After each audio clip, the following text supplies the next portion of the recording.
তুমি প্রথম থেকেই মোটামুটি একটা সিদ্ধান্ত বোধহয় নিয়ে ফেলেছিলে যে একদম একদম কোট আনকোট যারা ইন্ডাস্ট্রিতে ওঠেন তাদের সঙ্গে সেইভাবে আমি করবো না। না, আমি বিষয়টা ভেবেছিলাম অন্যভাবে।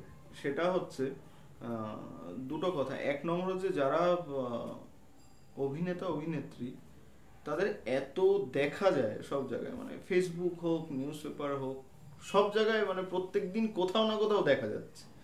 এবার এটা আমার মানে খুব ব্যক্তিগত একটা ধারণা, প্রত্যেক অভিনেতার তো একটা সীমাবদ্ধতা থাকে, সেটা ভয়েস হোক, তার গঠনগত মানে শারীরিক গঠনগত সীমাবদ্ধতা হোক, তার ম্যানারিজম হোক, তার চাল চলন, কথা বলার ধরন, একটা লিমিটেশন থাকেই, থাকতে বাধ্য। তো সেইটা যখন 24 ঘন্টা ক্যামেরার সামনে কোনো না কোনোভাবে সেটা এক্সপোজড হচ্ছে, তারপর সেইগুলোকে কাটিয়ে উঠে যে মানে আমি অমুক, সেই জিনিসটা পুরোপুরি পিছনে ফেলে আমি চরিত্রটা হয়ে উঠলাম, সেই জিনিসটা হয় না। কারণ আলটিমেট আমার টার্গেট হচ্ছে যে ওই ওই স্পেসটা ক্রিয়েট করা, ওই একটা বিশ্বাসযোগ্য জায়গায় নিয়ে যাওয়া যেখানে মানে দর্শক আলাদা করে কাউকে চেনেন। সেটা কিন্তু এই ছবির ক্ষেত্রে একটা বড় প্লাস পয়েন্ট, যে আলাদা করে কাউকে চেনে না, কে স্নেহা, কে নূর, কে আলম। তো সেইটা একটা। আর মানে সেটা অবশ্যই খুব কঠিন একটা মানে লড়াই, বা প্রচুর অনিশ্চয়তা ছিল। মানে ও তো চাই মাঝপথে অনেকবার ব্যাকগ্রাউ দিয়েছে যে আমি করব না বা ইত্যাদি, মানে এরা কেউ তো সিরিয়াস নয় বিষয়টা নিয়ে। খেয়াল হয়েছে, খুশি হয়েছে, হ্যাঁ হ্যাঁ বলেছি, যখন তখন না বলতে পারতো। এবং ও মাঝে মধ্যে বলেওছে নূর, সেটা যে কোনো কারোর স্নেহার ক্ষেত্রেও হতে পারতো। সে দুম করে বলতে পারতো যে আমি একটা ভালো কাজ পেয়ে গেছি, আমার পক্ষে আর করা সম্ভব হবে না। 3 মাস ধরে এই ছবি ডাবিং হয়েছে, তো সে তো বলতে, আর পয়সা করিও কিছুই দিতে পারিনি যে মানে সেই লোভে পড়ে না প্রচুর পয়সা পাচ্ছি সেই এতে কাজটা করি, সেটাও নয়। মানে পিওরলি একটা ভালোবাসার জায়গা থেকে। হ্যাঁ, তো যাই হোক, মানে অনিশ্চয়তা তো ডেফিনেটলি ছিল, খুবই ছিল। কিন্তু তাহলে বলবো মানে বিষয়টা মানে যেটা আমি করতে চেয়েছি সেটা আমি মানে এইভাবে করলেই সেটা পাওয়াটা সম্ভব। কিন্তু তোমার টেকনিক্যাল যে টিমটা তৈরি করছো, হুম। তারা কিন্তু নতুন নয় না। হুম। ক্যামেরা যিনি করছেন বা সাউন্ডের কাজ করছেন বা এডিটিং এর যে জায়গাগুলো, বাঁচলে কি করে, বা তোমার কিভাবে তুমি? না, সেটা নিয়ে বিস্তর সমস্যাও হয়েছে। সমস্যাটা হয়েছে এমন, সেটা আমি কাজ করতে গিয়ে দেখেছি যে এরা এক ধরনের কাজে এনারা অভ্যস্ত, এবং সেই অভ্যাসটা এমন একটা পর্যায়ে সেখান থেকে বেরিয়ে এসে অন্য একটা ধরনের। কি ধরনটা বলছো একটু পরিষ্কার করে যদি বল। ধরুন এডিটের ক্ষেত্রে এই যে ছোটু যখন বলছে যে বা গোপাল যখন বলছে যে কাঁদতেছিস কেন পাগল, কাঁদতেছিস কেন, এরকম বলে ওই যে তাকিয়ে থাকা, আমি দেখছি ওই কাঁদতেছিস কেন পাগল সেটা বলার পরেই কুটুস হয়ে গেল। এইটা খুব সমস্যার জায়গা হলো। আমি তো মানে যখন লিখেছি পুরোটা তো দেখেছি, পুরোটা দেখে তো আমার লেখা, এবার সেইটা প্রত্যেকটা পদে পদে মানে ওই কথা বলা শেষ হচ্ছে টুকুস, কথা বলা শেষ হচ্ছে টুকুস, তার কোথাও গিয়ে মনে হচ্ছে মানে রীতিমতো টেবিল টেনিস খেলা হচ্ছে এরকম। হ্যাঁ, তো সেইটা আমি যেভাবে দেখেছিলাম বা আমি যেভাবে ভেবেছিলাম সেটার সাথে মিল ছিল না। এইটা মানে অনেক ক্ষেত্রেই হয়েছে। তো সেই মানে সেই জায়গায় সেটা সমস্যায় পড়তেও হয়েছে, অনেক ক্ষেত্রেই পড়তে হয়েছে সেই সমস্যাটায়। মানে তুমি যেভাবে কনসিপ্ট করেছিলে আর যারা কাজ করছে তারা তো অন্যরকম কাজে অভ্যস্ত আর কি, সেটা কোথাও ম্যাচ করছিল না। এটা কি মূলত এডিটিং এর জায়গাতে কি হয়েছে? বেশ কয়েক জায়গায় হয়েছে, বেশ কিছু ক্ষেত্রেই হচ্ছে। সাউন্ডের জায়গাতে?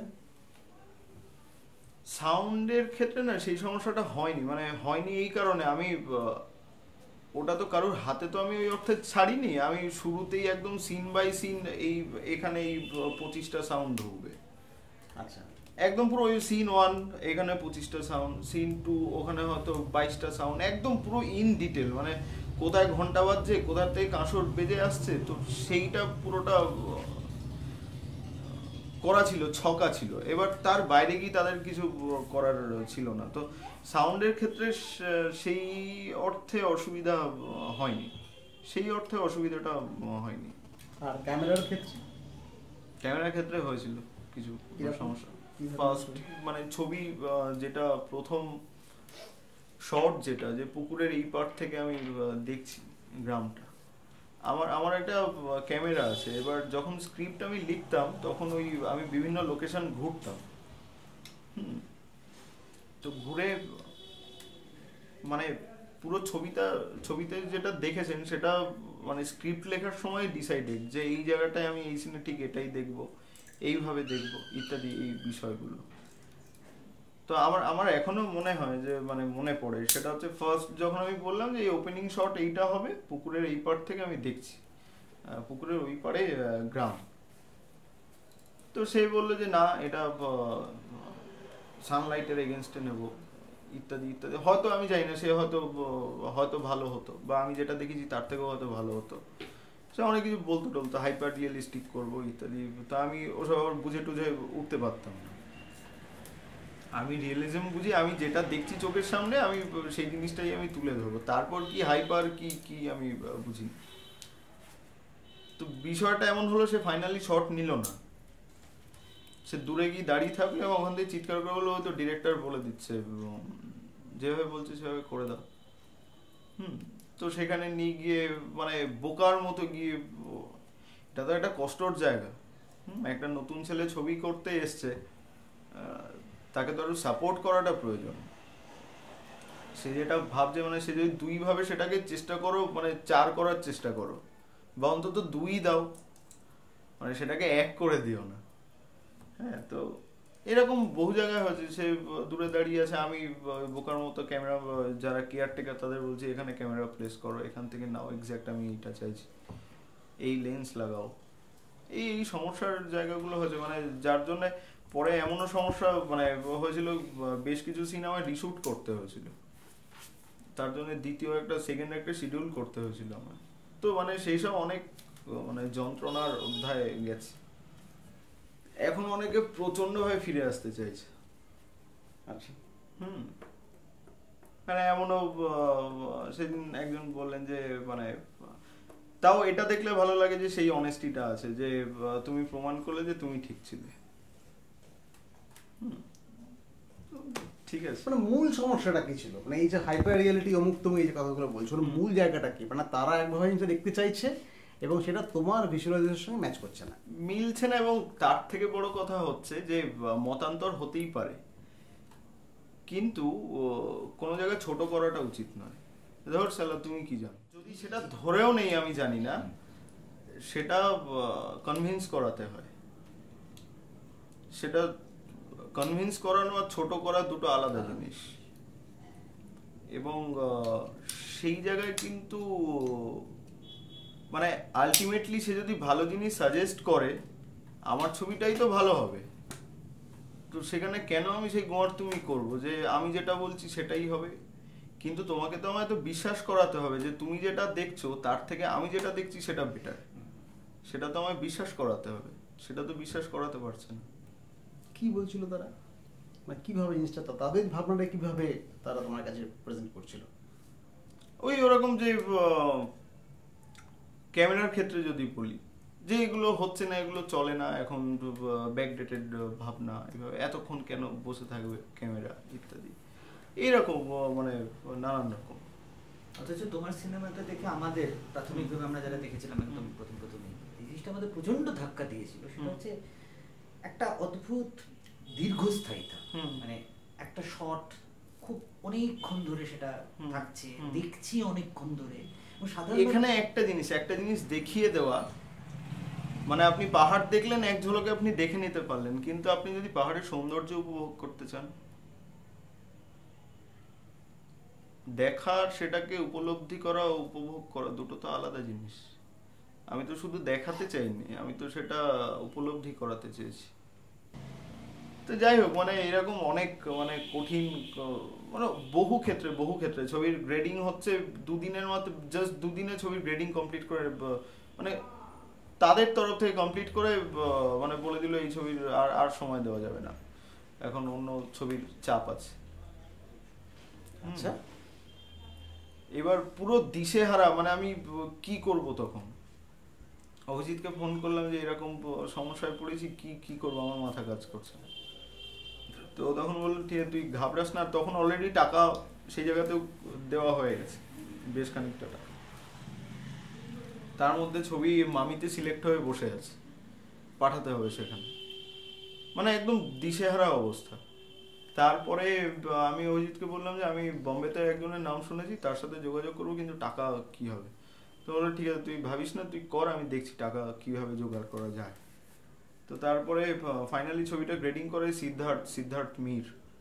তো ওকে আমি বলি, তো ও বললো যে আমায় আগে ছবিটা দেখাও, আমি যদি। কোথায় গ্রেডিং হয়?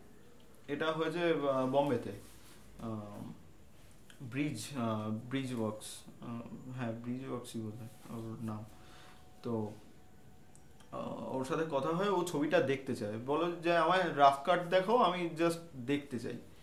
তো ওকে একটা লিঙ্ক পাঠাই, ও ছবিটা দেখার পর আমাকে রাত্রিবেলায় ফোন করে বলে যে টাকা পয়সা নিয়ে ভাবতে হবে না, তুমি নিয়ে এসো, আমি করবো ছবিটা, আমার খুব ভালো লেগেছে।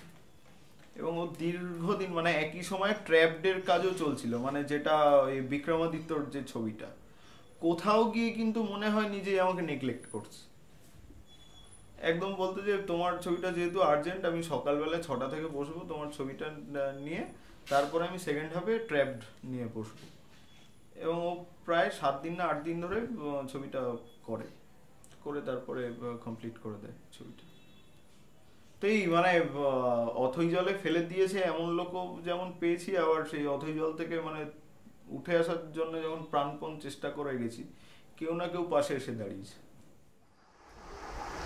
ওই নানুটা বলছিল সেটাতে বাড়ি বিরাট পুজো হবে না, গ্রামে সবারই বলবে, আমাদেরও নয় বলবে। বল শালা জানোয়ার কেন দিছিস? তুই সেটাদের বাড়ি তাল দিছিস, বল শালা জানোয়ার কেন দিছিস? চুরি করলে ঠাকুর পাপ দেয়, মা বলিল।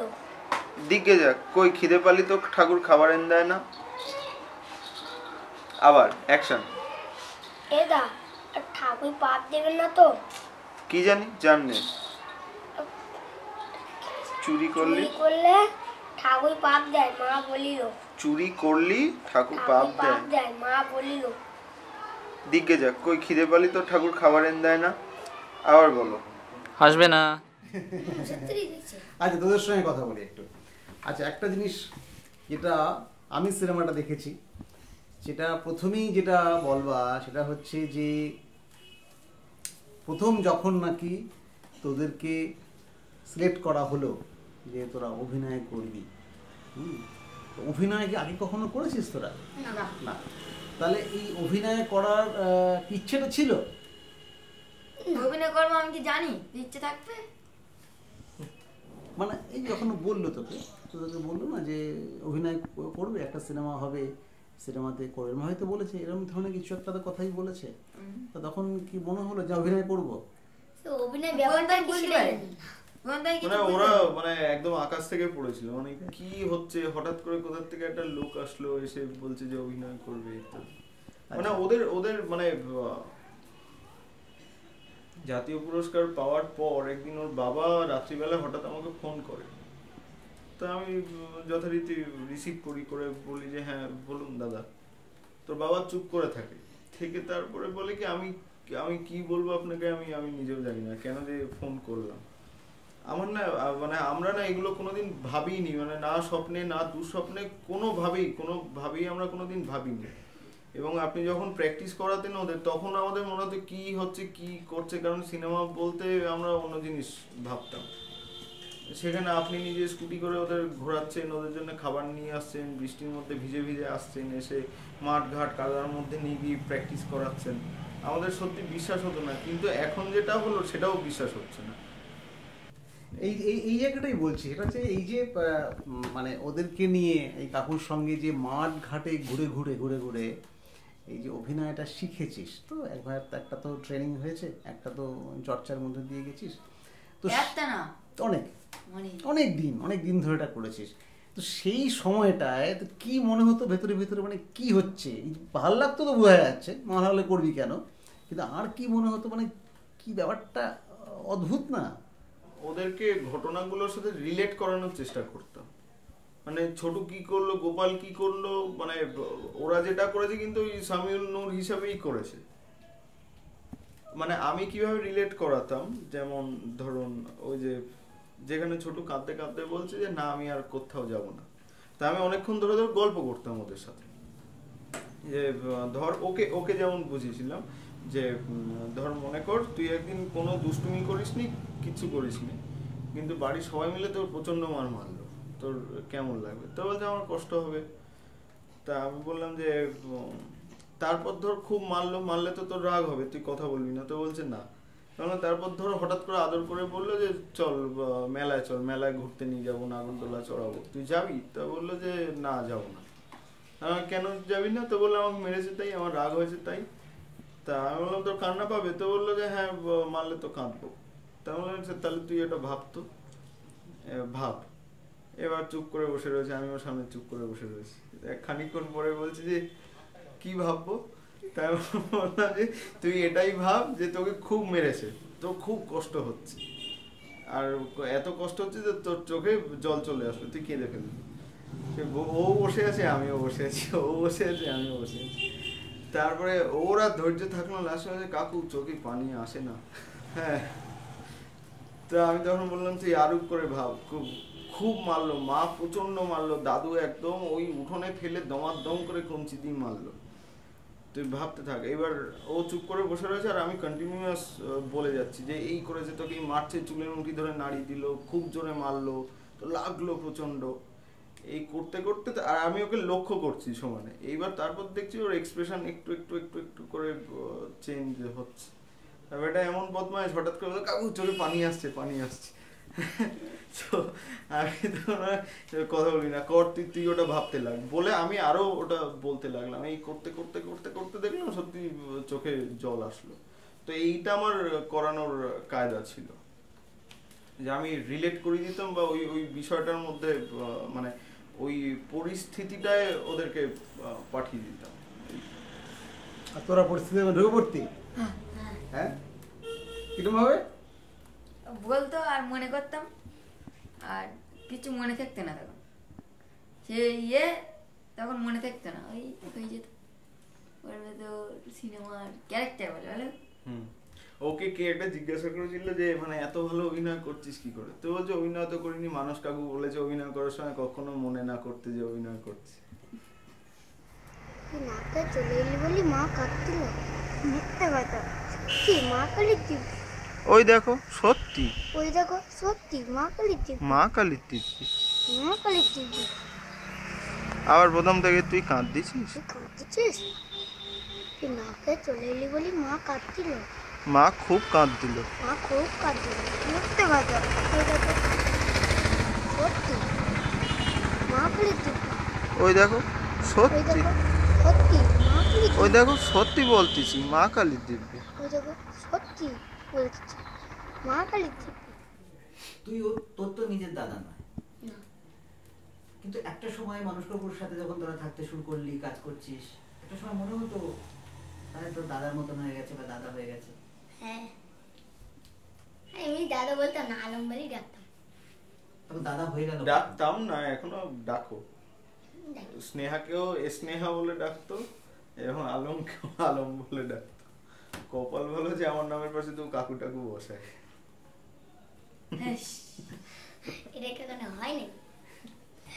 আচ্ছা, এই যে এত কিছু তোরা করেছিলি, কাকু তোদের কত কি করাতো, বলতো এরকম করে কর, এরকম করে কর, তোদের সবচেয়ে রাগ হতো কোনটা নিয়ে, যেটা একদম তোদের করতে ইচ্ছে করতো না, কাকু বারবার বলতো কর, কাকু কিছু বকবে না, বল না? ওই এরকম তো ছিল না। এটা কিন্তু সত্যি ছিল না, না, ছিল না। এটা একদমই ছিল না। মানে মানে ইভেন এমনও হয়েছে, মানে ওরা একটা, আমি বললাম না এই কাজটা এত ভালো হওয়ার একটা মূল জায়গা হচ্ছে আমাদের তিনজনের মধ্যে একটা মানে সাংঘাতিক একটা ভালোবাসার জায়গা। ওরা একটা জিনিস জানতো যে মানে এই লোকটাকে যে করে খুশি করতে হবে।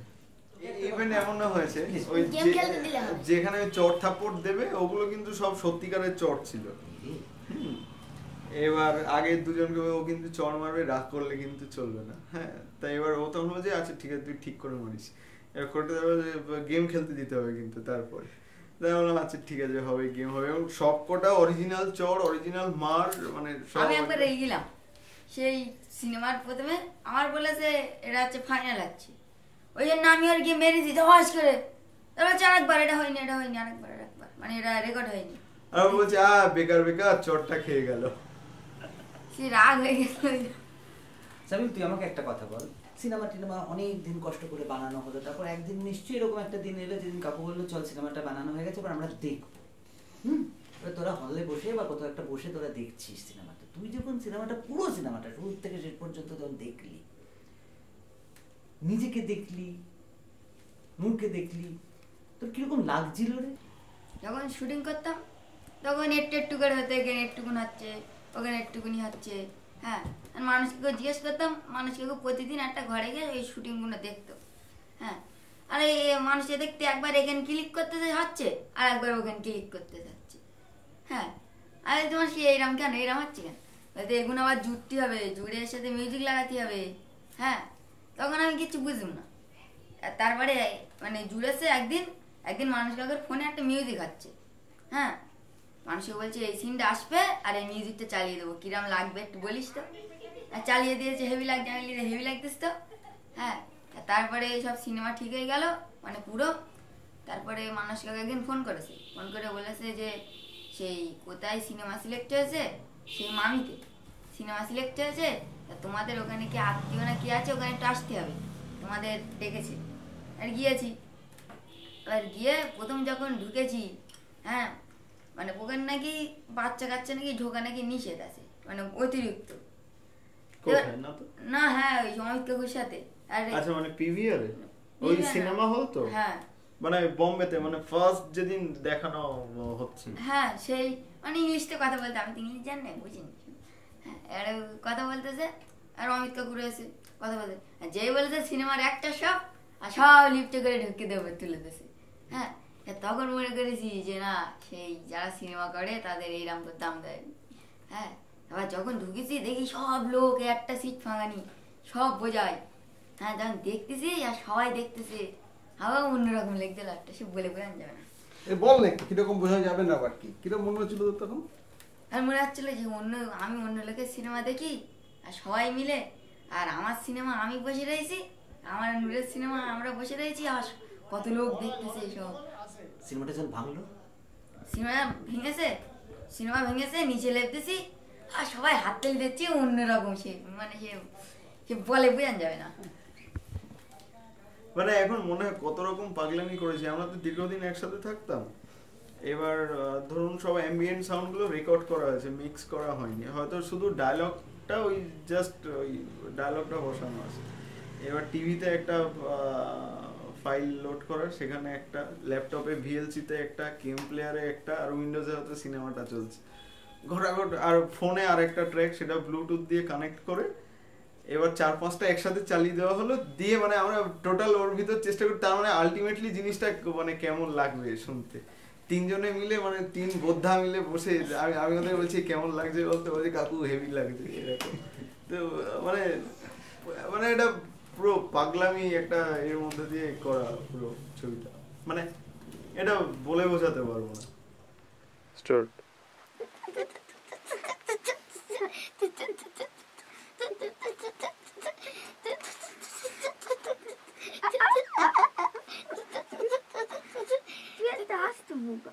নিমন্ত্রণ করার হলে পয়সা নিলেও করবে, না নিলেও করবে। তুই বোকা, পয়সা নিলে কেউ নিমন্ত্রণ করে? বেশি বকবি না, তালের দাম আমি নেবই। সে চাই নিমন্ত্রণ করুক আর চাই না করুক। তুই পয়সা নিস না দাদা, তাহলে আমাদের নিমন্ত্রণ করবে না বলো। তুই চুপ করবি? আমি কষ্ট করি তাল করবো আর এমনি এমনিতে দেবো? চালাস না দিনে ঘুম পাচ্ছে, ঘুম দিতে ধর। এই তো তার চালাস নে।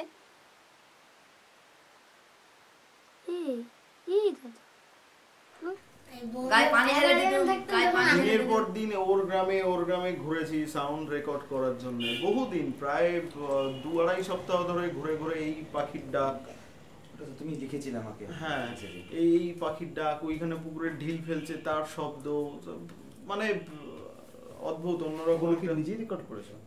না, সঙ্গে ছিলেন একজন। একটা গল্প বলি তাহলে। আমাদের ওখানে একটা ছেলে, মানে আমাদের মানে সিনেমায় একটা ডায়লগ আছে, এ দাদা শিগগিরা, এইবার একটা ডায়লগ আছে, হ্যাঁ। আর আমাদের ওখানে ওই ডায়লগ চালায় একটা মেয়ের মুখ, মানে বাচ্চা, হ্যাঁ। এবার তারকে বলেছি, মানে পুকুর ধারে সে পুকুরে গা ধাচ্ছিল। এবারে আমি তার বলেছি, ওর নাম টিনা, হ্যাঁ। টিনা শিগগির শুন, হ্যাঁ। কি আমি তুই সে বলিলি সে ওখানে তো ডায়লগ, সে আমাদের অতি রয়েছে। না, আমি একটুখানি বিশদে বলি। সেটা হচ্ছে বর্ষাকাল, ওদের এই পাশে পুকুর ওই পাশে পুকুর, আর কই মাছ ওই বেয়ে বেয়ে ওঠে, সবাই এই ঝাঁপ মেরে উঠছে। ওর কাকিমা হঠাৎ করে দৌড়ে গিয়ে পুকুরে লাফ দিল, দিয়ে এত বড় একটা কই মাছ ধরে নিয়ে আসলো। তো এবার এই করতে করতে ওর কাকিমা কই মাছ ধরেছে, একটা বাচ্চা মেয়ে দেখি চিৎকার করছে দূরে দাঁড়িয়ে, এ দা শিগগিরি কই মাছ ধরেছে। ওইটা যদি শুনলাম, শুনে আমার হঠাৎ মনে হলো, আরে এইটা তো লাস্ট সিনে তো ইউজ করা যায়, এটা শিগগিরি কীর্তন আসছে এরকম। ও তাড়াতাড়ি তাকে গিয়ে ধরলাম, এই তুমি এটাই বলবে চিৎকার করে, শুধু ওই কই মাছের জায়গায় কীর্তন আসছে বলবে। সে তো ভেবা ছাকা খেয়ে মানে কি বলবে বুঝতে পারছে না এরকম। তারপরে তাকে আবার ধরে 3-4 বার রিহার্স করিয়ে হচ্ছে না করিয়ে তারপরে এরকম করা, মানে সাংঘাতিক পাগলামি করেছি ওই। তো এবার তখন ডাবিং চলছে, তো বাজারে গিয়েছি, ওই দেখি বাজারের সবজিওয়ালা চিৎকার করছে, তাল লাগবে, তাল ভালো তাল, মিসকালো তাল ইত্যাদি এইসব চেঁচাচ্ছে। দেখে না সাথে সাথে মাথায় মানে শুনে স্ট্রাইক করেছে, এটাকে যদি তুলে নিয়ে যাওয়া যায় মানে বিষয়টা খুব মানে ভালো হবে, অথেন্টিক হবে। এবার তো সেখানে তো তাল মাল নিয়ে বসে আছে, এবার আমি কি দাঁড়িয়েছি, এবার লজ্জাও লাগে, মানে এটা ইতস্তত বোধ হচ্ছে ছেলে বলবো যদি পাগল ভাবে বা কিছু একটা যদি বলে। এবার চুপচাপ দাঁড়িয়ে আছি, আর লোকজন আর যাচ্ছেই না, মানে লোকজন চলে গেলে তারপরে তবু সাহস করে বলা যায় বা এরকম কিছু একটা। এই আসছে তাল কিনতে, ও আসছে শাক কিনতে, যা করে টোরে অনেকক্ষণ দাঁড়িয়ে, এবার সেও তারপরে খেয়াল করেছে। তো সে বলছে যে কি নেবেন আপনি? আমি বলছি না কিছু নেবো না, অন্য একটা কথা আছে। তো বলছে বলেন কি কথা? তাই আমি বলছি সিনেমায় কাজ করবে। সে তো আকাশ থেকে পড়েছে যে কি হলো, তাল বেচছিলাম হঠাৎ করে সিনেমার কাজ করবে, কেসটা কি হলো? তাই এবার সে শুনেই শটান বলে দিল না। তাই বললাম যে আরে না শোনো না, এরকম কলকাতায় ভালো জায়গায় নিয়ে যাবো, আর ঘটনা চক্রে ওই ডাবিং আমাদের যেখানে হয়েছে তার 3-4 দিন আগে ওখানে অমিতাভ এসেছিল ডাবিং করতে। তো এবার ওকে ধানাই পানাই নানা রকম বলছি, সিনেমার কাজ করো ভাল লাগবে ইত্যাদি হ্যান ত্যান। তা ও তখন বলছে না আমার এসব বাজার ঘাট করে আর ওসব জানি ফানি না, পারবো না ওসব দূরে ফুরে যেতে। আমি বলছি দেখো যেখানে নিয়ে যাবো সেখানে অমিতাভ এসেছিল, এসে করেছিল। এবার ওইটা ধরেছে, বলছে ও হ্যাঁ আরে এই তো আজকেই তো কাগজ দেখলাম, এই বচ্চন এসছে কলকাতায় শুটিং করতে। হ্যাঁ যে ওটাই তো বলছি করবে তুমি? এবার তখন ভেবে বলছি যে কতক্ষণ লাগবে, কবে যেতে হবে ইত্যাদি। তাহলে তোমায় আমি কালকে নিয়ে যাব, তুমি করবে তো? তো বলছে যে আমি পারবো। তাই বলছি সে আমি করিয়ে নেবো। তো বললো ঠিক আছে আমি করবো। এবার তারপরের দিন তাকে টাইম দেওয়া হলো, এবার আমি গাড়ি পাঠালাম তাকে আনার জন্য, বাজার থেকে নিয়ে আসলো। এবার তো বাজার থেকে তাকে নিয়ে এসছে, সে স্নান টান করে একদম রেডি হয়ে এসছে। এবার দেখি এত বড় একটা ব্যাগ নিয়ে এসছে সব। ব্যাগে কি? বলছে কেন জামা কাপড় শুটিং করতে লাগবে না? হ্যাঁ। এইবার তাকে বললাম যে না দেখো মানে তোমার আওয়াজটা লাগবে, তুমি যেভাবে বাজারে বলো সেইটা লাগবে। তো একটু হতাশ হলো, তো বললো যে ঠিক না তাও আমি করবো। তারপরে তাকে স্টুডিওতে নিয়ে যাওয়া হলো, সে মানে খুব এক্সাইটেড ওই সব দেখে টেকে। এবার যখন ওই ডাবিং রুমে যখন ঢোকানো হয়েছে, সে ঘাবড়ে ফাবড়ে, সে আর করতে পারছে না। মানে সে রোজ এই কাজটাই করে, কিন্তু সে আর তখন পাচ্ছে না, সে তালের সুর অন্যরকম হয়ে যাচ্ছে, মানে তাল কেটে বেতাল হয়ে যাচ্ছে এরকম অবস্থা। তারপরে অনেকক্ষণ ধরে প্র্যাকটিস করিয়ে তারপরে মানে বেশ ভালো করতে লাগলো। তো একটা মজার বিষয় ছিল। তো ওরকম করতে হঠাৎ করে ফোন বেজে উঠেছে আমার মধ্যে। আর রেগে মেগে ফোন ধরলে ফোন করতেছিস কেন, শুটিং করতিস না, ফোন করবি না বলে ফোন কেটে দিল। দিয়ে তারপর ফোন টোন অফ করে আমার কাছে রেখে দিই, তারপরে আবার গেল করতে।